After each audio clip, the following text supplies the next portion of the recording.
You know, I thought this video was gonna be really easy to make. I basically thought I was gonna sit down and talk about how movies getting released at home lack the austerity of their theatrical counterparts and how that sucks. But something happened. Over the course of making this video, I learned about why these changes are made in the first place, as well as what's being done about them, and I don't know, man, I feel like I actually developed a greater appreciation for film as a whole, and a better understanding for why this issue even exists in the first place.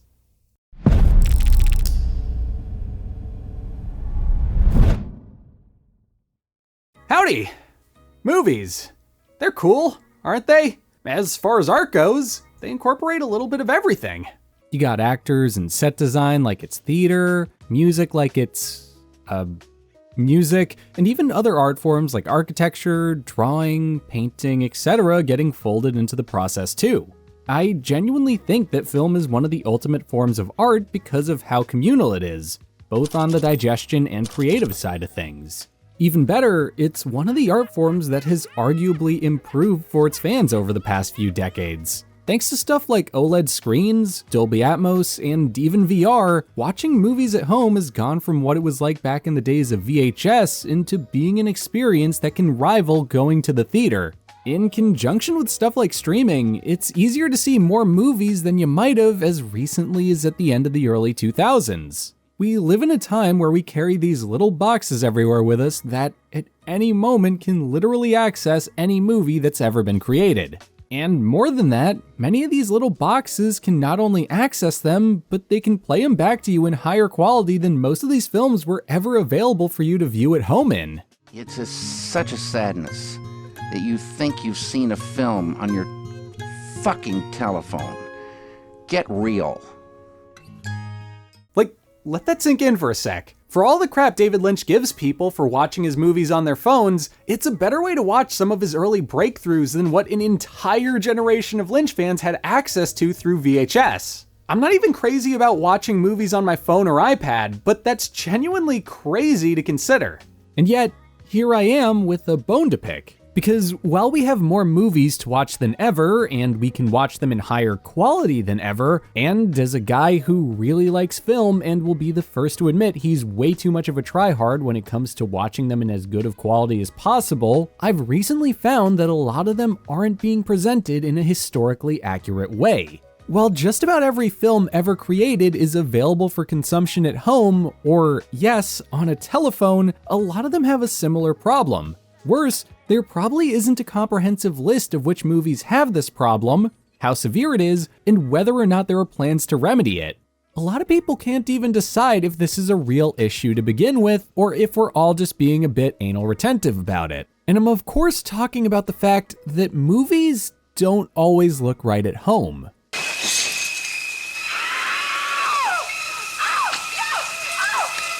That's a confusing sentence, I know, but it was also the best way I could describe the problem. Or at least, the best way I could word the problem in order to get the algorithm to maybe pick it up because of the in-beastification of the internet. What I mean when I say that movies don't look right is that a lot of films no longer resemble their 35mm counterparts. At some point following their theatrical run, they've found themselves tweaked in one way or another, and while some of these changes may have been earnest attempts to improve them in some shape or form, it often comes with some notable drawbacks. You see, just like any other art form, film is one of intentionality. Where are the lights placed? What type of film stock is used for a particular project? How is the audio mixed? These are all questions that got answered during production with the goal of creating a film that fits a specific vision. In the case of some films, such as Kevin Smith's Clerks, the choice to shoot in black and white may have come out of a need to save money. Likewise, a director like Chris Nolan may have shot an entire film with IMAX cameras to create a grand, larger-than-life ambience. Some directors might underexpose their films and then push the brightness in post to create a noisy, cluttered image. More on that later. Every choice is made to fulfill a purpose, and even when the choices seem arbitrary, they can go on to take on a life of their own. Because of this, tweaking a movie after it's been released is a bit like playing Jenga. Sure, you may only be tweaking the color grade of your movie a little bit, or sprucing it up to fit what you consider to be a more modern viewer preference, but regardless of whether or not those changes were made by the film's creator, you're running the risk of damaging the structure of the film in a way that makes the entire house collapse. So today, I thought I'd just hang out and talk about that for a bit. Like I said at the top of this video, I went into this thinking that this was going to be an open and shut case of editing a finished film to always be a bad thing, but I was honestly surprised by how I felt after I took some time to process my thoughts on the matter. I won't necessarily say that I've changed my mind on anything today, but I don't know, I at least walked away with a greater appreciation for cinema as a whole and a greater understanding of the situation at hand. Look, I'm not here to tell you if you're wrong if you prefer any of the edited versions of the movies I'm about to discuss today, nor am I going to try and convince you to look at things my way. Because frankly, it's really not my place to. I'm just some schmuck on the internet that really likes movies and found this topic a ton of fun to explore. So for all intents and purposes, consider this video me playing show and tell with my findings on this subject. And believe it or not, this is far from being a comprehensive look at things. Don't let the runtime fool you, I'm barely scratching the surface on this subject, so if you have any thoughts on the matter, please, let me know in the comments. At the end of the day, all I can really do is give you but the smallest look at an issue and topic that punches way above my weight class. Also, I just want to make it clear that I'll only be talking about the aesthetic changes between a film's theatrical and home release today. Changes to the actual content of a movie is an entire other bag of worms that won't be discussed in any detail here, so sorry if you walked into this expecting me to rant about the walkie-talkies in E.T. or the Star Wars special editions. But first, I want to try and paint a picture to better contextualize why the changes I'll be discussing here are a thing to begin with.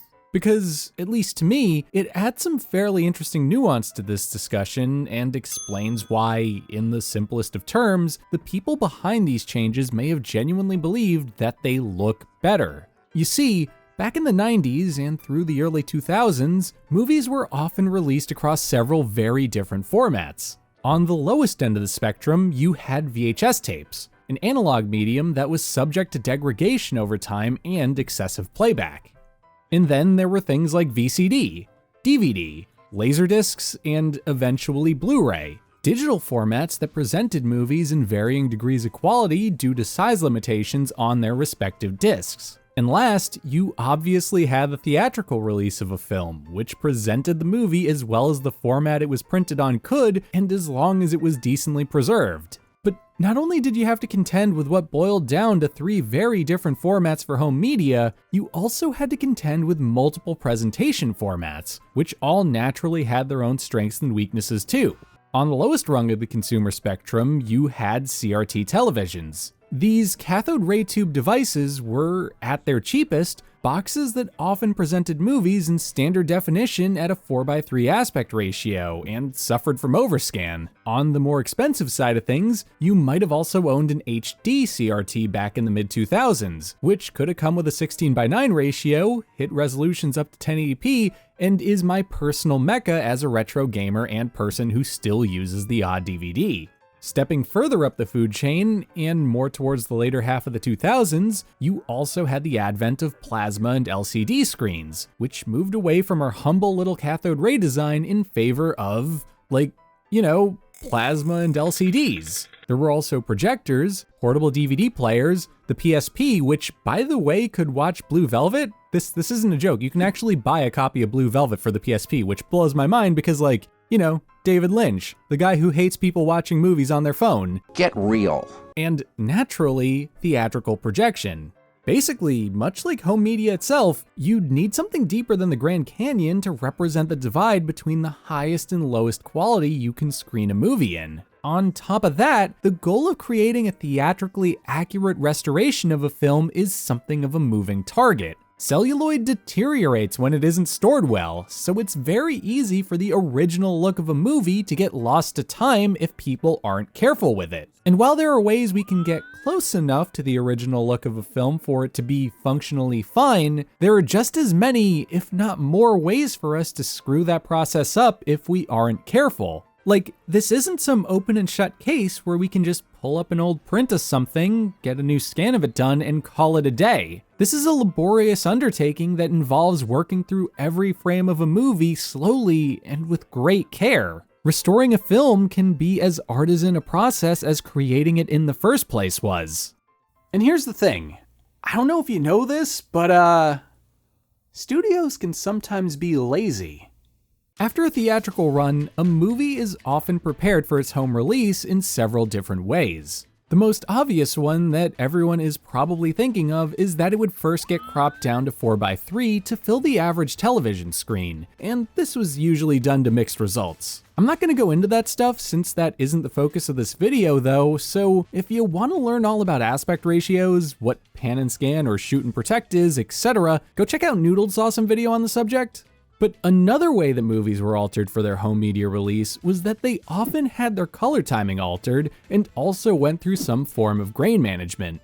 Then, when it goes to DVD, you got to go into the telecine bay again, because what you did in film doesn't translate to what you do in high def. Color correct every single shot, every single scene, timing, and sit in a dark room hour after hour. In the case of movies getting regraded, this may have come down to CRT TVs purportedly not being the best at reproducing accurate colors. Basically, some TV manufacturers might have had their units run a bit cooler than others, while others may have introduced a slightly greener tint to their images out of the box. And while this could have been remedied somewhat by having people learn how to adjust and calibrate their TVs at home, that didn't happen. But it's also not that black and white. There's also an argument to be made for older media having their colors simplified to save on disk space or to conform to more media-friendly color spaces and the like. Honestly, I won't even pretend to understand that stuff, but I found this chart online that shows the color bandwidth of Kodak's Ektachrome film stock versus Adobe RGB, so the theory at least kinda checks out.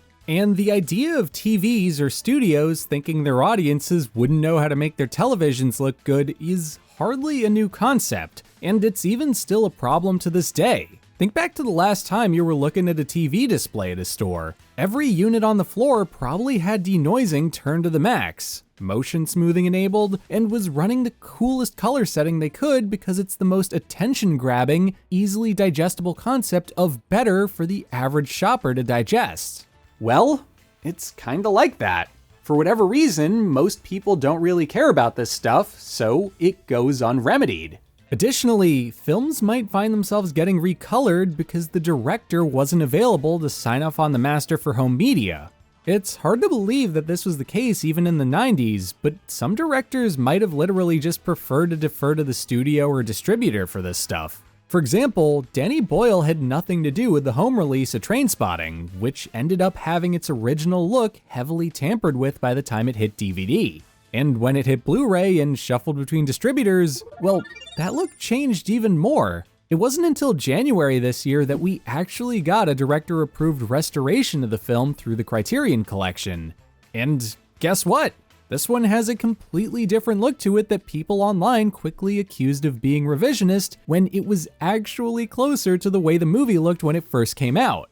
Like, no, really. Here's a video someone recorded at a 35mm screening of the film recently. The Criterion version is much closer than the old Blu-ray and DVD ever was. Here's another example for you. I saw the first Rocky back in 2007 via an iTunes purchase, and basically spent 15 years thinking that the film had this murky sort of magenta tone to it, until I caught the film's 4K restoration and realized that they had introduced that color shift on a previous release. I wouldn't even call the adjustment a revelation or earth-shattering by any stretch of the word, but it's one of dozens of movies I can cite as proof that people have been jacking their movies' color up.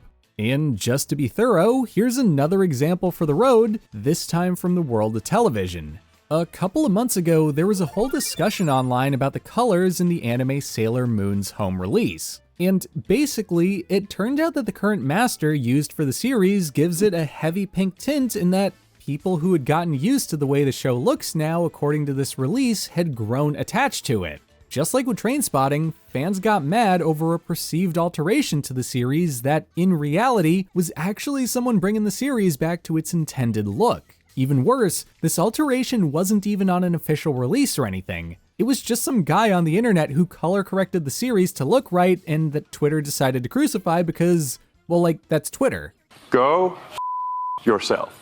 Plus, this isn't always just some thing that's done without the director's approval. I mean, look at George Lucas. Without even needing to get into his history of adding CGI fluff to his movies, his films have a long history of getting strange alterations added to them in the name of improvement. Take the increasingly blown out saturation and tinting of the original Star Wars and compare it to Disney's re-release of it in 4K or even film scans of its original version. Similarly, look at my personal favorite film of his, American Graffiti. This has nothing to do with its color grade, but that movie's Blu-ray not only had a painfully obvious sky replacement done to it for a shot, but was digitally sharpened to hell and back.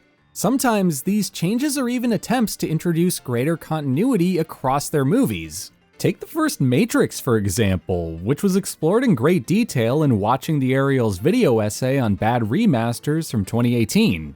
It's also where I first saw the clip I used of Lynch talking about color timing too, by the way. That movie got a green tint for all of its Matrix scenes that was later basically removed for its DVD release, then exaggerated and reintroduced seemingly to better match the sequels for the Blu-ray in 2009, and wasn't remedied until its 4K release came out in 2018. These changes aren't necessarily bad per se, but they are undeniably revisionist, and as such, are kinda lame for it.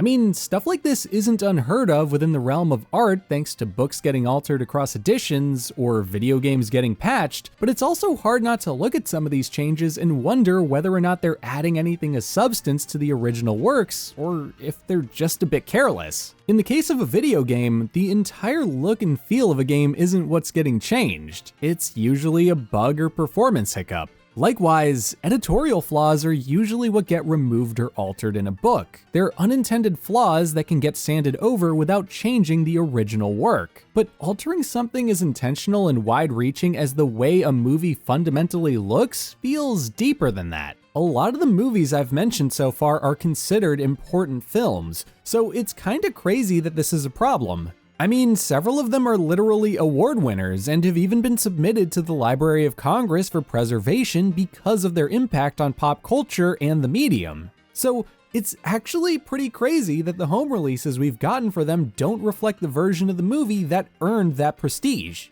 I understand how this may come across as nitpicking, but let's not forget that art's about intentionality. Nitpicking the little details can be a natural byproduct of processing it. And by shifting the look of a movie with little regard for the context behind it, you're basically communicating to me that you look at a film as being less a piece of work with a thesis and deliberate choices put into it, and more as content.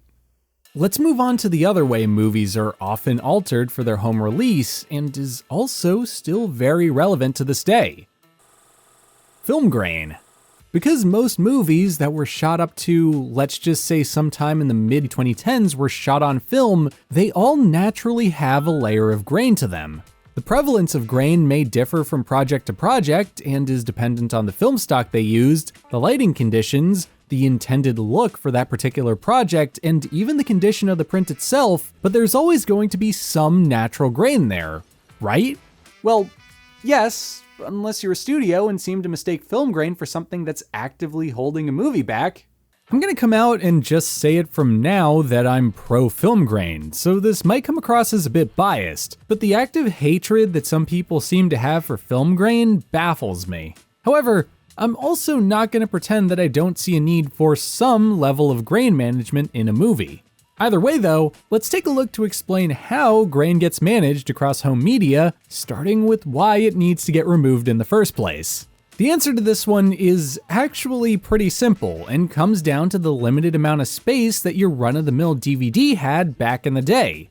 Basically, movies are big and discs are small. So, in order to fit the movie and all of its bonus features onto a single disc, the movies would need to undergo some form of compression.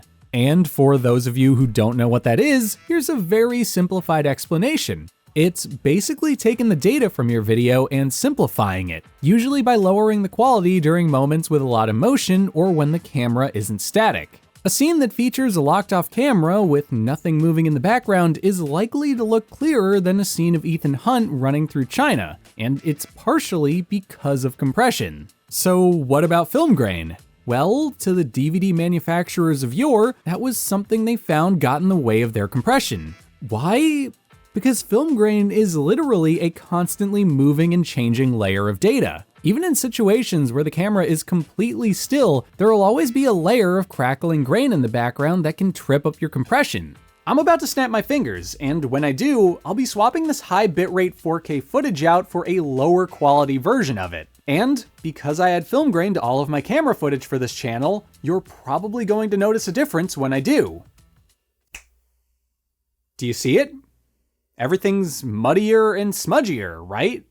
I'm about to snap my fingers again, and when I do, this time we'll go from low bitrate footage with grain added to it to the same exact low bitrate footage without grain ever being on it. It looks a bit better, doesn't it? Well, that's because there was less data to compress, which means that it was easier to preserve things. Laid out like this, I'm sure the grain removal practice makes sense, doesn't it? I mean, that example I just showed you was applied to 4K footage, so imagine how it might have helped old DVDs. But here's the thing, while it may look better within that specific context and be something of a necessary evil for that particular format, it's had ramifications that we're still dealing with to this day. For example, even though DVDs are an obsolete technology that still bafflingly outsells Blu-rays, there are probably an uncountable number of movies that use standard definition era masters for their HD disc and digital releases. Such an example is something like Kubrick's Eyes Wide Shut, which was heavily degrained for its home release despite being the film's intended look. Eyes Wide Shut was shot under low lighting conditions and then pushed up 2 extra stops in post to give it a thick, hazy grain that recalled the way films looked back in the 60s through the 70s. It was a creative decision that was made to achieve a specific look. But after Kubrick died and the film was getting prepared for its home release, a lot of the grain got deleted. The last film that one of the greatest filmmakers to ever walk the planet worked on up till the day he died was changed without his permission. And we know it was changed thanks to several sources. The first source is an article that was reposted on a cinematography.com thread a decade ago, where we're told as much. Not to mention, here's a scan of the movie's trailer in 1440p that shows a decent grain layer and something that is likely more representative of the film's original colors while we're at it too. And last, there's just a straight up 4K scan from a 35mm print that's doing the rounds on the internet. I'm not going to show you any clips from it, as the legality of doing so is way above my pay grade and I didn't get permission from the scanner or anything, but I will flip through a handful of carefully sourced screenshots from it to illustrate my point. By now, I'm sure a lot of you may be asking the very valid question of who cares? So the movie doesn't have as much grain as it used to. Is that really a big deal? And the answer to that is a resounding yes.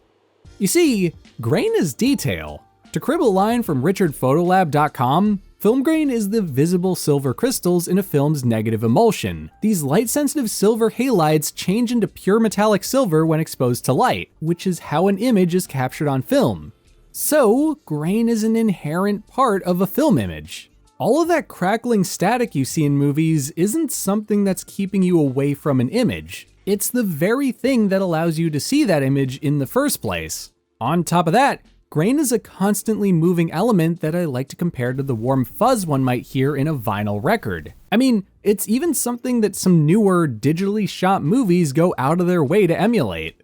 The element feels alive, and it gives us a texture to process while we're looking at an image. It creates separation between the various elements in a picture because the permanence of grain fluctuates based off the amount of light in portions of a composition. I've seen some argue that this is actually a flaw and that it's overstimulating, ironically on TikTok of all places. And I'm not really here to contest with that because it comes down to personal preference. But I can't help but also feel like this is beside the point, because either way, a lot of movies have grain, were captured with grain, and ultimately suffer when they lose it. Take Peter Jackson's Beatles Get Back documentary, for instance. The original footage for that doc was shot on 16mm way back in the 60s and was intended to be used for a fly-on-the-wall documentary about the recording of what eventually became Let It Be. But because Get Back got a 4K Dolby Vision release, the film was completely scrubbed of any and all detail, then artificially sharpened to make it look like it had just been filmed today.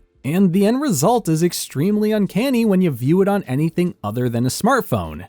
Terminator 2's 4K release is another great example of this. The classic action movie was remastered in 3D for a theatrical run back in 2017, and in order to assist in its preparation for that format, underwent complete grain removal. And while, aside from a very unnecessary regrade, the film actually managed to look pretty good in theaters, the home release can also look fairly uncanny at times because it lacks film grain. Like, there's this weird disconnect between the image and its subjects. It kind of feels a bit like AI generated or upscaled art to me because of how simultaneously detailed and Vaselined over everything looks. I can't really put it into words, but the longer you look at this image, especially after juxtaposing it against an older Blu-ray master or even images from a 35mm print, the more it sets off some alarm bells. The colors are less magenta tone though, which is nice. The grade itself takes a few too many liberties with the movie's look for my tastes, but the skin levels are definitely better than the old Blu-ray. Let's use another great example from the world of anime and television to illustrate this point further, shall we? Dragon Ball is one of my favorite franchises of all time, and it's also a series that has one of the worst track records when it comes to its home release too. To simplify a very, very long story that you can learn more about over on Totally Not Mark's channel if you're curious, the series' latest release is the highest quality official way to watch the entire series of Dragon Ball Z. However, it is also unfortunately presented with some of the most egregious grain removal I've ever seen in a product. DBZ was originally printed onto 16mm film, and because its US distributor, Funimation, seemingly hates the idea that its anime from the 80s and 90s looks like it was from the 80s and 90s, has been completely scrubbed of anything resembling grain, but also had artificial grain slapped on top of it afterwards. What resulted from this is, and I am not joking, a literal assault on the eyes. We're talking about digital noise removal that's so aggressive that line work from the animation, the literal detail that artists added to their drawings, have been damaged or erased. And as if things couldn't get any worse, Funimation has even had the gall to show fans before and after images for their restoration jobs, and there's even a quickly abandoned authentic release known as the level sets for us to compare images between. Oh yeah, and the colors are also ratcheted the hell up too, in case you were wondering. You'd think that an IP worth $24 billion would warrant a better home release, but nah bro. I find myself strangely at odds over this whole situation. On the one hand, I still strongly align with the belief that a film's home release should, in the vast majority of cases, be as one-to-one with the theatrical release as the technology it's being distributed on permits it to be. But on the other, I also see why so many people either don't agree with that position or, frankly, don't even care. I think it's about time we circled back to my question of why from way earlier in this video. Back then, I was very deliberate in saying that I felt that many of these changes I've been talking about were made, at least seemingly, for the greater good. The greater good. And ultimately, I think that both of these statements are, perhaps paradoxically to most of the stuff I've said up to now, equal parts true. There are plenty of 4K movies that have been degrained over the years that look mostly fine. When it's used properly, the technology can liberally scale back a high grain level that's been exaggerated through years of poor storage or a less than optimal source. And even the folks over at Disney seem to have done a fine enough job of degraining the earlier film-shot Marvel movies to better match their digital counterparts. I'll always prefer a strong grain level in those cases because it feels authentic to sitting in a theater, but a little DNR isn't inherently that bad of a thing. To be frank, a lot of people also just can't be fussed to get theatrically or broadcast accurate presentation. They just want to be able to see the thing they like and have access to it in fine enough condition. And honestly, I get it. The magenta tone stuff I mentioned earlier even has its defenders too. Those Sailor Moon fans I mentioned, a lot of them prefer the nostalgia core look of the pink tinted footage. And it's not like I ever complained about how Trainspotting or Rocky looked until I saw their theatrically accurate releases either. But you want to know the craziest part about all this for me? The bar for home media is so low that a new, bad master of a film can still sometimes be an improvement over the older one. Take American Graffiti, for instance. The original Blu-ray is nothing to write home about and is an overly sharpened mess at points. But ask fans of the movie whether or not it looks better than last year's 50th anniversary 4K, and you'll probably land at a 50-50 split on your answer. Aside from a very careless power window that made it past QA and a theatrical exhibition without getting fixed, it's a higher resolution scan that's been stripped of its grain, had some artificial stuff slapped on top of it to hide the blemishes, and was given Dolby Vision. I wouldn't call it a great way to watch the movie, especially because it has a new mix that kinda misses the point of the original audio entirely, but you can definitely make the argument that it's better than the old release and the best way to watch it these days. There's also the new release of True Lies. This one got a lot of attention when it came out due to how obviously it had been AI upscaled, and while I personally hate this master and think that it looks pretty garish at points thanks to how it was produced, it's also the only time this movie has ever gotten an official physical release in HD. Like, the previous release of this movie was a non-director approved DVD master that was then digitally released in 1080p and only ever got pressed onto a disc through a Spanish bootleg. Suffice to say though, the film has never looked this good before because it never had the chance to in the first place. And seeing as I'm already talking about Cameron, let's touch on Terminator 2 again, the movie that basically prompted this entire video. T2 is arguably my favorite action movie of all time. I've probably seen the thing once a year since my parents showed me it after I saw T2 Battle Across Time at Universal Studios in 2003. I've watched it via a beaten, battered recording we got off a TV broadcast, off of the official DVD release, a 3D screening in theaters, the Blu-ray, and of course, the infamously terrible UHD version. A release of the movie, by the way, that many consider the worst 4K UHD on the market. And look, I'm not gonna bore you with all the details about this release because A, I already did that earlier, and B, it has a lot of the same stuff I've mentioned already. But I still felt the need to bring it up right now because somehow it might also still be the best way to watch the movie. For starters, and speaking practically, it's almost always on sale, so you can literally grab this thing for $5 every couple of months. Second, the master does stem from a 4K scan, so the end result is always going to be a hair sharper than the pre-existing version, even after it's been stripped of grain and you're watching a downscaled 1080p version of it off the Blu-ray. Additionally, while the new grade, which isn't to be mistaken with the overall color tones in the movie itself, is definitely unnecessary and completely blown out in some sections, it does seem to run closer to the theatrical look more often than you'd think it would.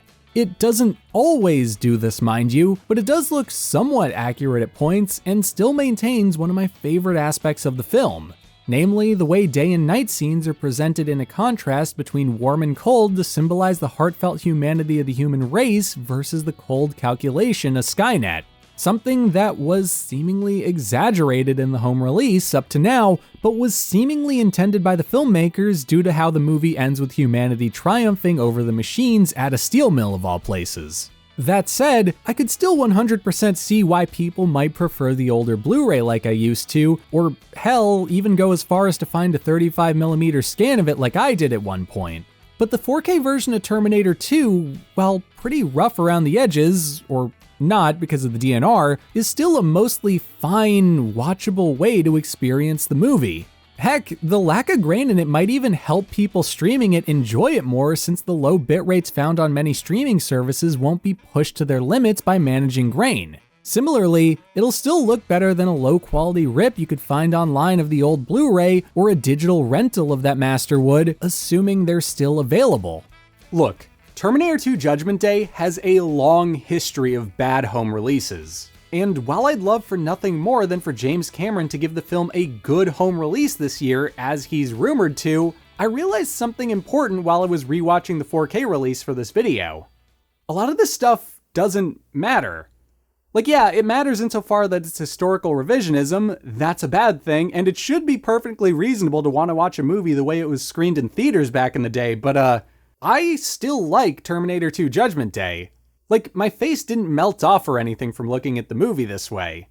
Reading into all this stuff and comparing a bunch of movies across their various releases gave me the opportunity to sit down and really ask myself why this bothers me, as well as whether it was even worth getting so frustrated over to begin with.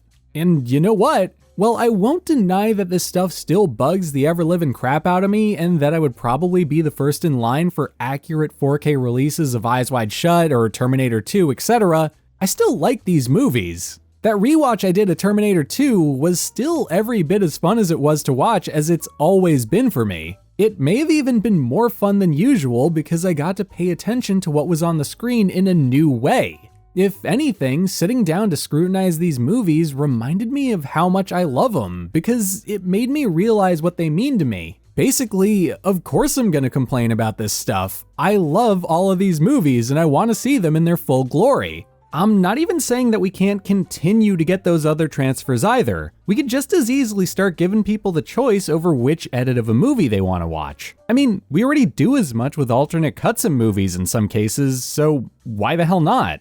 One of the things I try to bring to my channel, and really anything I do, is a sense of optimism. Without making this about me, I'm a cynic at heart that's always trying to do better with that, so rather than look at these movies and how they've been altered over the years as a sign of disrespect for art and artists, I'm choosing to look at the glass as being half full. Regardless of a magenta hue or a Toussaint's Ready restoration, these movies still managed to spend 20 plus years connecting with people.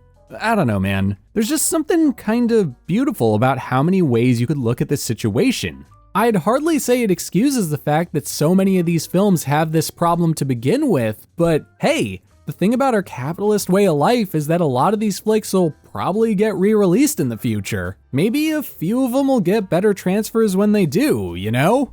As is, there's already guys like the Criterion Collection that are basically Indiana Jones when it comes to film restoration, saving great works of art from obscurity by cleaning them up in an austere, visually pure way.